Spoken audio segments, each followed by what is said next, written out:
Hello everyone, welcome back in another video. तो last class में हम लोग कंटिन्यू कर रहे थे ऑर्गेनिक केमिस्ट्री क्लास 11 का जीओसी। ठीक है, तो लास्ट क्लास में हमने मेसोमेरिक इफेक्ट पढ़ा था। ठीक है, मेसोमेरिक इफेक्ट क्या था? पाई इलेक्ट्रॉन्स का डिस्प्लेसमेंट, ठीक है ना, रेजोनेंस के थ्रू, उसे हम लोग बोलते थे मेसोमेरिक इफेक्ट। ठीक है, तो आज हम लोग आगे बढ़ते हैं। आज हम लोग पढ़ेंगे हाइपर कंजुगेशन। ठीक है, तो स्टार्टिंग में मैंने इलेक्ट्रॉन डिस्प्लेसमेंट इफेक्ट बताया था स्टार्टिंग के पहले वीडियो में कि इंडक्टिव इफेक्ट पढ़ना है, मेसोमेरिक इफेक्ट पढ़ना है, फिर पढ़ना है हाइपर कंजुगेशन, फिर पढ़ना है इलेक्ट्रोमेरिक इफेक्ट। ठीक है, 4 इफेक्ट बताया था। तो हमने इंडक्टिव इफेक्ट पढ़ लिया, मेसोमेरिक इफेक्ट पढ़ लिया, तो आज हम लोग पढ़ेंगे हाइपर कंजुगेशन। ठीक है ना, तो हाइपर कंजुगेशन स्टार्ट करने से पहले, उससे पहले हम लोग को अल्फा कार्बन और अल्फा हाइड्रोजन का मतलब पता होना चाहिए कि अल्फा कार्बन क्या होता है और अल्फा हाइड्रोजन क्या होता है। ठीक है, तो सबसे पहले हमको क्या पता होना चाहिए? सबसे पहले we have to know what is alpha carbon and alpha hydrogen. ठीक है, तो क्या होता है अल्फा कार्बन, क्या होता है अल्फा हाइड्रोजन, देखते हैं। अगर अल्फा कार्बन और अल्फा हाइड्रोजन पता चल जाएगा तो हाइपर कंजुगेशन ऑलमोस्ट ईजी हो जाएगा, सब कुछ आ जाएगा। ठीक है, तो देखते हैं अल्फा कार्बन क्या है।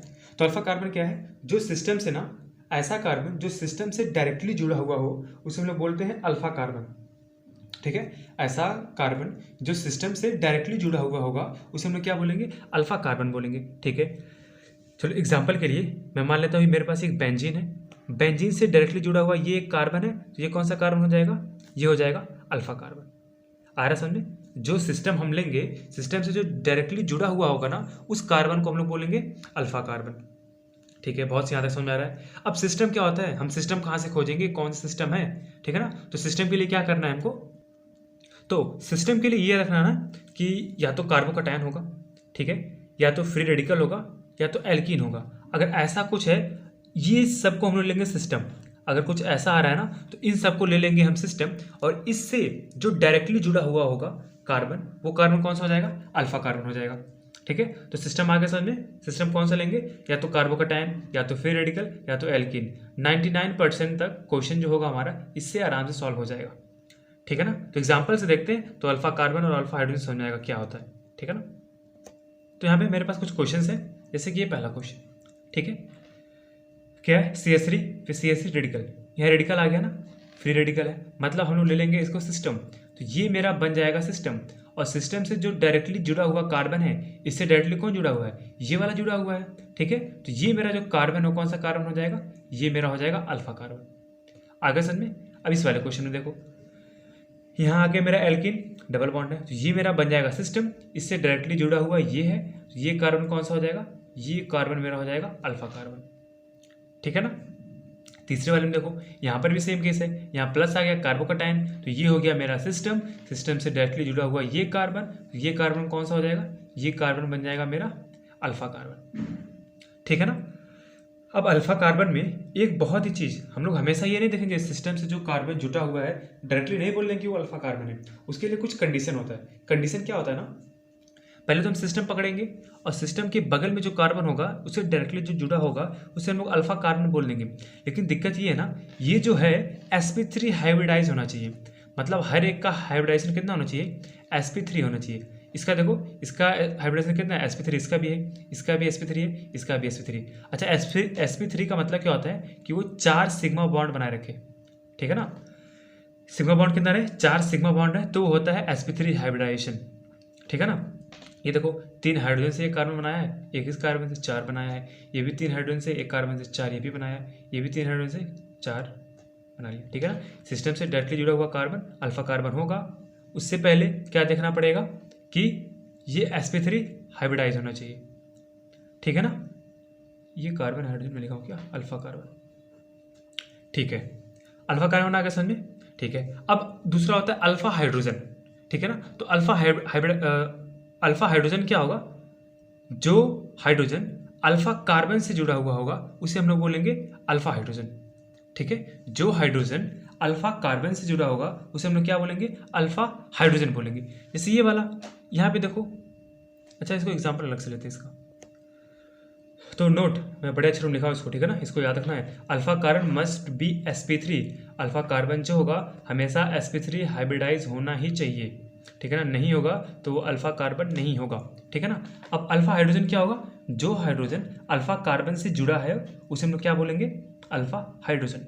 ठीक है, जैसे इस क्वेश्चन में ये मेरा हो गया सिस्टम, sp3 हाइब्रिडाइज है, ये हो गया मेरा अल्फा कार्बन। इस केस में 3 मेरे पास है अल्फा हाइड्रोजन, है ना, 3 बॉन्ड बनाया है तो 3 अल्फा हाइड्रोजन, ठीक है। ये मेरा आ गया सिस्टम, इस सिस्टम से डायरेक्टली जुड़ा हुआ है ये, तो ये मेरा है अल्फा कार्बन और इसमें कितने अल्फा हाइड्रोजन है, 3 अल्फा हाइड्रोजन, ठीक है ना। कितने हो गए, 3 अल्फा हाइड्रोजन। तो हाइपर कंजुगेशन में अगर आपको अल्फा कार्बन और अल्फा हाइड्रोजन देखने आ गया तो आराम से सब काम हो जाएगा, तो कोई तो दिक्कत वाली बात नहीं है, ठीक है। मेन क्या है इसमें, मेन ये कि अल्फा कार्बन समझ में आना चाहिए, अल्फा हाइड्रोजन समझ में आना चाहिए। तो अल्फा कार्बन आ गया होगा समझ में, सिस्टम से जो डायरेक्टली जुड़ा हुआ कार्बन होगा उसे हम लोग बोलेंगे अल्फा कार्बन, और सिस्टम क्या होगा, या तो कार्बोकैटायन होगा, या तो फिर रेडिकल होगा, या तो एल्कीन होगा, ठीक है ना। तो इसके ऊपर कुछ कोशिश करते हैं, अल्फा कार्बन और अल्फा हाइड्रोजन के ऊपर क्वेश्चन पूछा जाता है, ठीक है ना। तो क्वेश्चन कुछ करते हैं।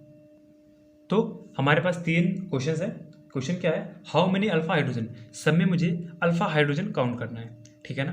तो करते हैं। अल्फा हाइड्रोजन कहाँ से मिलेगा, सबसे पहले मुझे अल्फा कार्बन पता होना चाहिए। अल्फा कार्बन कहाँ से, सिस्टम, ये हो गया मेरा सिस्टम, दिख रहा है ना, ये हो गया मेरा सिस्टम। इस सिस्टम से डायरेक्टली कार्बन कौन सा जुड़ा हुआ है, यहाँ तो हाइड्रोजन है, ये तो कुछ नहीं होगा, ये कार्बन जुड़ा हुआ है डायरेक्टली, और ये भी तो डायरेक्टली जुड़ा हुआ है, देखो ये मेरा सिस्टम हो गया, डायरेक्टली ये कार्बन भी जुड़ा हुआ है, ये कार्बन भी जुड़ा हुआ है, तो ये दोनों अल्फा कार्बन हो जाएंगे, ये भी अल्फा होगा, ये भी अल्फा होगा, ठीक है। तो अल्फा हाइड्रोजन क्या होगा, जो हाइड्रोजन अल्फा कार्बन से जुड़ा हुआ हो, यहाँ पे 3 हाइड्रोजन जुड़ा हुआ है, यहाँ पर भी 3 हाइड्रोजन जुड़ा हुआ है, तो टोटल इसमें अगर मैं अल्फा हाइड्रोजन काउंट करूँ 3 इसके 3 इसके, तो क्या इसके 6 अल्फा हाइड्रोजन आएंगे, आ गया समझ में ना, कितने अल्फा हाइड्रोजन आ गए, 6 अल्फा हाइड्रोजन आ गए। इस वाले क्वेश्चन में देखो, ये हो गया मेरा सिस्टम, इस सिस्टम से डायरेक्टली जुड़ा हुआ ये कार्बन, ये भी डायरेक्टली जुड़ा हुआ है, ये भी डायरेक्टली जुड़ा हुआ है, और ये भी डायरेक्टली जुड़ा हुआ है, ठीक है। तो ये सब के सब क्या हो जाएंगे, ये सब के सब अल्फा कार्बन हो जाएंगे, ठीक है। ये अल्फा कार्बन, फिर अल्फा कार्बन से जो डायरेक्टली जुड़ा हुआ है वो अल्फा हाइड्रोजन, तो ये कितना हो गया, 3 हाइड्रोजन, तो 3 अल्फा यहाँ पे हैं, 3 यहाँ पे हैं, 3 यहाँ पे हैं, 3 यहाँ, 3 3 6 और 6 6 12, तो टोटल कितने हो गए, 12 अल्फा हाइड्रोजन। आगे समझ में, ठीक है। यहाँ देखते हैं प्लस चार्ज है, मतलब ये मेरा हो गया सिस्टम, सिस्टम से डायरेक्टली जुड़ा हुआ कौन है, ये है, तो ये हो गया मेरा अल्फा कार्बन, और इस सिस्टम से डायरेक्टली जुड़ा हुआ कौन है, ये है, ये भी मेरा हो गया अल्फा कार्बन, ठीक है। अब देखो चेक करना पड़ेगा हाइब्रिडाइजेशन, यहाँ पर देखो, यहाँ हर एक कार्बन 4 बॉन्ड बनाया था, इसका हाइब्रिडाइजेशन sp3 था, इसका भी sp3 था, यहाँ पे इसका भी sp3, इसका भी sp3, इसका भी sp3, इसका भी sp3, ठीक है।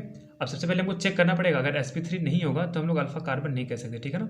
ये 4 बॉन्ड बनाया है, हाँ ठीक है, ये तो अल्फा कार्बन है, क्या ये अल्फा कार्बन होगा, देखो 2 हाइड्रोजन से बनाया है, इसको अगर हम अच्छे से लिखेंगे तो एक हाइड्रोजन ऊपर जाएगा, एक हाइड्रोजन यहाँ जाएगा, 2 हाइड्रोजन से बना लिया, एक इस कार्बन से, एक इस कार्बन से, तो 4 बॉन्ड तो ये भी बना रखा है, ठीक है, तो मतलब ये अल्फा कार्बन होगा। अब आते हैं अल्फा हाइड्रोजन, 3 यहाँ पे, 2 यहाँ पे, टोटल कितने आ गए, टोटल आ गए 5 अल्फा हाइड्रोजन।